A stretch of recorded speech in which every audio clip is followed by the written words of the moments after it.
नहमदु व नसल्ली अला रसूलिल करीम। Viewers from mine of knowledge, अस्सलाम वालेकुम। मुफ्ती मुनीबुर रहमान की तहरीर से माखूज शुदा 10वें पारे का खुलासा व तफसीर और मज़ामीन कुरान इस वीडियो में बयान किए जा रहे हैं। 10वें पारे के शुरू में कुफ़ार पर गलबे की सूरत में हासिल शुदा माल गनीमत का हुक्म बयान किया गया है कि इसके 4 हिस्से मुजाहिदीन के दरमियान तकसीम होंगे और 5वां हिस्सा अल्लाह और उसके रसूल सल्लल्लाहु अलैहि वसल्लम के राबतदारों, यतीमों, मिस्कीनों और मुसाफिरों के लिए है, यानी अल्लाह के रसूल की सवाबदीद पर होगा। आयत 42 में बताया गया है कि मैदान बदर में मुसलमान मुजाहिदीन की ज़मीनी पोजीशन कुफ़ार के मुकाबले में बज़ाहिर कमज़ोर थी, जिसकी वजह से मुसलमानों को दिलों में खदशात पैदा हुए थे।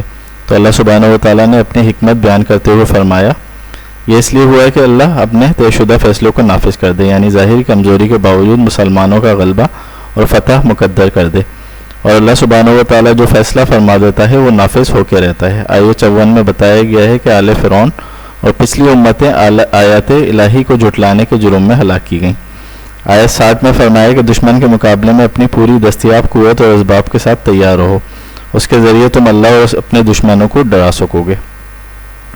आयत 63 में बताया कि अल्लाह ने अपने करम से तुम्हारे दिलों को जोड़ दिया और अगर तुम ज़मीन के सारे ख़जाने भी खर्च करते तो ये बाहमी उल्फत तुम्हारे अंदर पैदा न होती। और फरमाया, ए नबी, आपको अल्लाह काफ़ी है और आपके ताबे फरमान मोमिनों की जमात काफ़ी है। आयत 65 से नबी करीम सल्लल्लाहु अलैहि वसल्लम को हुक्म हुआ है कि मोमिनों को जहाद पर उभारिए। अल्लाह सुब्हानहू व तआला तुम्हें अपने से 10 गुना तादाद पर मुश्तमिल काफिरों पर फतह अता फरमाएगा।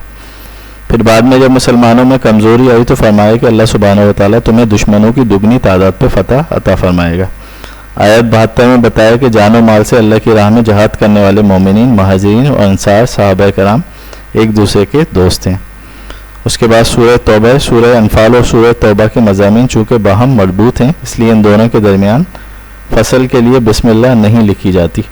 इस सूरह की पहली आयत में मुशरिकीन अरब से बरात का ऐलान करते हुए उन्हें मुसलमानों से फैसला कुन जंग करने या इस्लाम कबूल करने के लिए 4 महीने का टाइम दिया गया। और जिन कुफ़ार के साथ मुसलमानों का पहले से कोई मुआहदा है, उन्होंने मुसलमानों के ख़िलाफ़ किसी दुश्मन की मदद भी नहीं की, तो मुकर्रर मुद्दत तक मुसलमान एकतरफ़ा तौर पर मुआहदे को ना तोड़ें। फिर फरमाया कि 4 महीने का नोटिस पीरियड गुजरने के बाद मुसलमान मुशरिकीन अरब के ख़िलाफ़ क्रैकडाउन करें, उनका मुकम्मल मुहासरा करें और वो जहाँ भी मिलें उन्हें कैफ़रे किरदार तक पहुँचाएँ।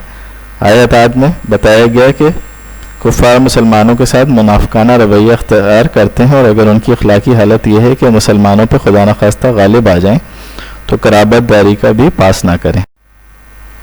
आयत 23 में हुक्म हुआ कि तुम्हारे बाप दादा और भाइयों में से जो कुफर को ईमान पर तरजीह दे उनसे ताल्लुक़ तोड़ दो और काफिरों से दोस्ती करने वाला जालिम है।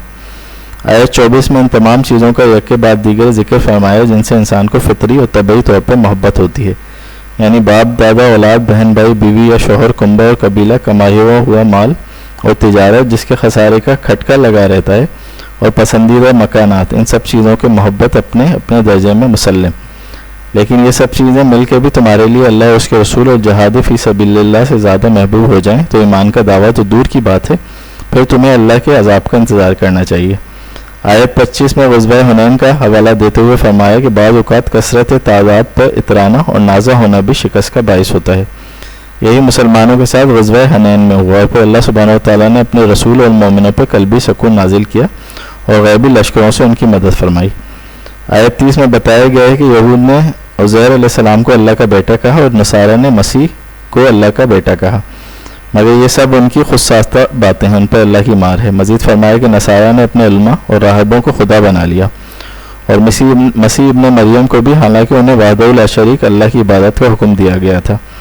आगे चल के फरमाया कि मुनकर अपनी फूकों से अल्लाह के नूर को बुझाना चाहते हैं, मगर अल्लाह उनकी ख्वाहिश के बरक़्स इस नूर को मुकम्मल फरमाएगा और अल्लाह ने अपने रसूल को हिदायत और दीन हक़ के साथ भेजा है ताकि उसे तमाम अदियान पर गालिब कर दे। आयत 34 में सोना और चांदी ज़ख़ीरा करने वालों और राह खुदा में खर्च ना करने वालों को दर्दनाक अज़ाब की वईद है। और फिर बताया कि क़यामत के दिन उनके अपने जमा किए हुए माल को नारे जहन्नम में तपा के उससे उनकी पेशानियों, पहलुओं और पीठों को दागा जाएगा और कहा जाएगा कि अपने ही जमा किए हुए माल का मज़ा चखो। आयत 36 में बताया गया है कि इब्तिदाए आफरीनिश से अल्लाह की किताब पे तकदीर में महीनों की तादाद 12 है, उनमें से 4 ज़ुल्क़अदा, ज़ुल्हज्जा, मुहर्रम और रजब हरमत वाले महीने हैं।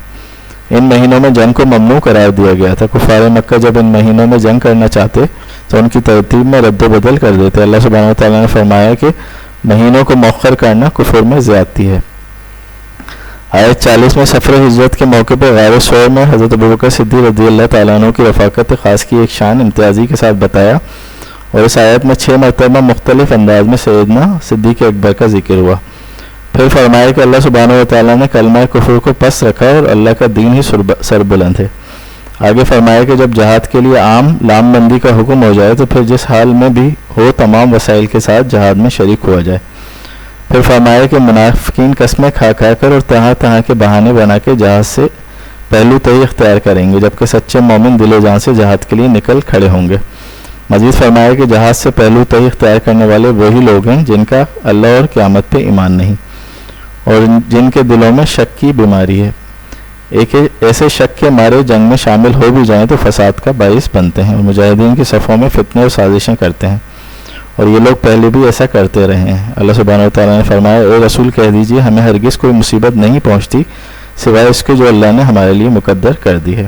آیت 7 میں اللہ سبحانہ و تعالیٰ نے صدقات واجبہ اور زکوٰۃ کے مصارف کو قطعیت کے ساتھ بیان کیا ہے، جو یہ ہیں: فقراء، مساکین، عاملین زکوٰۃ، مؤلف القلوب، غلامی سے گردن کو آزاد کرنا جو قرض کے بارے میں تلے دبے ہوں، فی سبیل اللہ، جنہوں نے اپنے آپ کو کل وقتی طور پر اللہ کی دین کی کسی خدمت کے لیے وقف کر رکھا ہے، اور مسافر۔ آیت 61 میں فرمایا کہ بعض منافق اللہ کے نبی کو ایذا پہنچاتے ہیں اور کہتے ہیں کہ وہ کانوں کے کچے ہیں، جبکہ نبی کریم صلی اللہ علیہ وآلہ وسلم کا تمام لوگوں کی بات سننا مومنین کے لیے باعث رحمت ہے، اور جو لوگ رسول اللہ صلی اللہ علیہ وآلہ وسلم کو ایذا پہنچاتے ہیں ان کے لیے دردناک عذاب ہے۔ فرمایا، منافقین جھوٹے قسمیں کھا کے مسلمانوں کو راضی کرنے کا یقین دلاتے ہیں، اگر وہ سچے مومن ہوتے تو اللہ اس کا رسول اس کے زیادہ حقدار ہیں کہ انہیں راضی کیا جائے۔ آیت 67 میں اللہ سبحانہ وتعالیٰ نے فرمایا کہ منافق مرد و عورتیں ایک دوسرے کے مشابہ ہیں، وہ برائی کا حکم دیتے ہیں اور نیکی سے روکتے ہیں اور خیر کے کاموں سے اپنا ہاتھ روکے رکھتے ہیں۔ آگے چل کے فرمایا کہ مومن مرد اور عورتیں ایک دوسرے کے مددگار ہیں، وہ نیکی کا حکم دیتے ہیں، برائی سے روکتے ہیں، نماز قائم کرتے ہیں، زکوٰۃ دیتے ہیں اور اللہ اس کے رسول کا حکم مانتے ہیں۔ آیت 73 سے فرمایا کہ کفار و منافقین سے جہاد کیجیے اور ان پر سختی کیجیے، ان کو ٹھکانہ جہنم ہے۔ یہ کلمہ کفر کہتے ہیں اور پھر قسمیں کھا کے منکر ہو جاتے ہیں۔ آیت 75 میں فرمایا کہ بعض منافق وہ ہیں جو اللہ سے عہد کرتے ہیں کہ اگر اللہ نے انہیں اپنے فضل سے عطا کیا تو ہم ضرور صدقہ کریں گے، پس جب اللہ نے اپنے فضل سے انہیں مال عطا کیا تو انہوں نے بخل کیا اور روح گردانی کی۔ آیت 78 میں اللہ سبحانہ وتعالیٰ نے متنبہ فرمایا کہ اللہ دلوں کے رازوں اور سرگوشیوں کو بھی جانتا ہے، وہ غیبی ہاتھوں کو بہت زیادہ جاننے والا ہے۔ آیت 79 میں منافقوں کا ایک شعار یہ بتایا گیا ہے کہ نادار مومنین جب اپنی محنت کی کمائی سے تھوڑا سا مال صدقہ کرتے ہیں تو یہ منافقین ان پہ تان کرتے ہیں اور ان کا مذاق اڑاتے ہیں۔ اللہ سبحانہ وتعالیٰ نے فرمایا کہ اللہ ان کو ان کے مذاق کی سزا دے گا۔